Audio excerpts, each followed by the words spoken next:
kweli kabisa kumekuwa na hizo na hayo mabadiliko ya kisera ya kimitazamo kutoka mataifa mbalimbali na hasa yameathiri sekta ya afya kwa ujumla wake, na wote tumeona na tumeshuhudia, na hasa serikali ya Marekani ilivyoingia madarakani.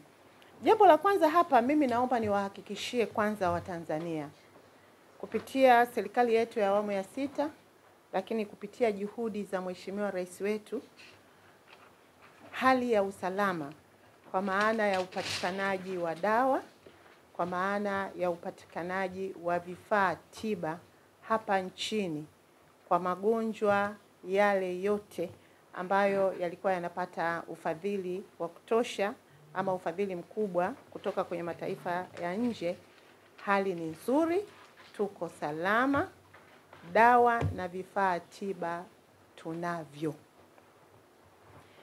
Na kilichofanyika kupitia uratibu wa ofisi ya Waziri Mkuu, tumefanya tathmini ya kina, tumeangalia tulicho nacho, tulichokiagiza, tunachotarajia kukipata, na tayari tumeshaweka mpango mkakati wa muda mfupi, wa muda wa kati na wa muda mrefu kuhakikisha wagonjwa, kuhakikisha bidhaa zote zinazohusiana na magonjwa hayo ambayo kwa kiasi kikubwa tunasema ilikuwa ni miradi msonge ambayo ilikuwa inapata ufadhili kutoka nje, hatutakuwa na tatizo lolote, ikiwemo dawa za malaria. Kwa dawa za malaria na vitendanishi tunavyo vya kututosheleza mpaka mwezi wa pili mwaka 2026. Tunavyo nchini, hatuna shida. Kwa hiyo dawa zipo na vitendanishi vyote na bidhaa nyingine zinatutosheleza mpaka mwaka 2026 mwezi wa pili. Kwa dawa nyingine kama dawa za ukimwi na dawa nyingine tayari tumeshachukua hatua, mpaka sasa tunao utoshelevu wa kutupelekea mpaka mwezi wa 6, lakini serikali yetu ya awamu ya 6, Mheshimiwa Rais, tumekwisha kupata fedha kutoka serikalini.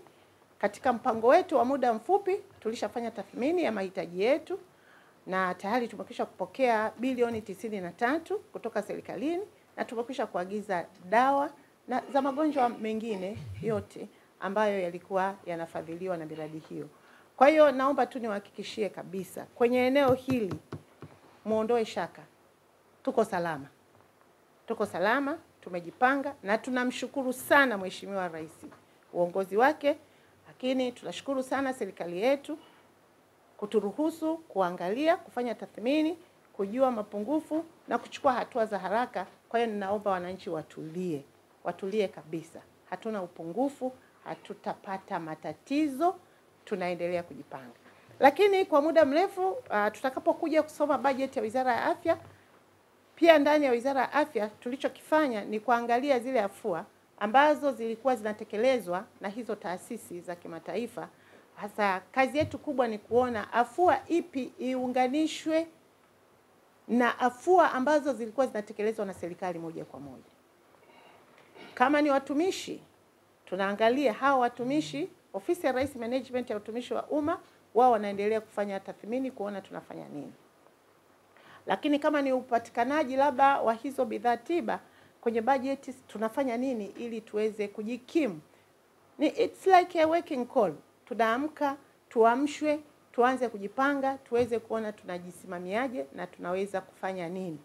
Na ninahakikishia kabisa Mheshimiwa Rais kila siku amekuwa akitaka kupata ripoti ya mwenendo wetu kwenye eneo hili, na tumekuwa tukiandaa ripoti hiyo na kumkabidhi kuhakikisha kwamba ni kweli tuko salama na hatutakuwa na matatizo yoyote.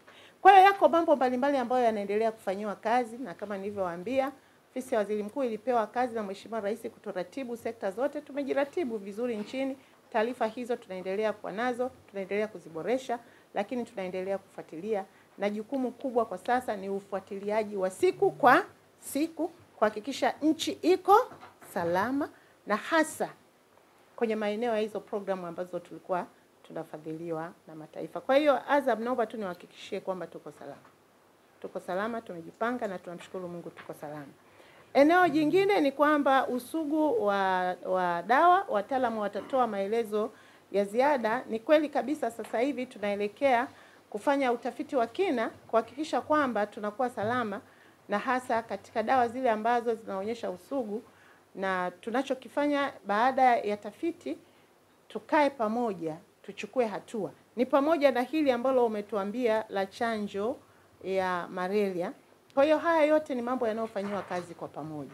Ili kuweza kutumia chanjo yoyote hapa nchini, ni lazima tuwe tumefanya kazi ya ziada ambayo itatupelekea kufanya maamuzi ya kuanza matumizi ya chanjo hiyo.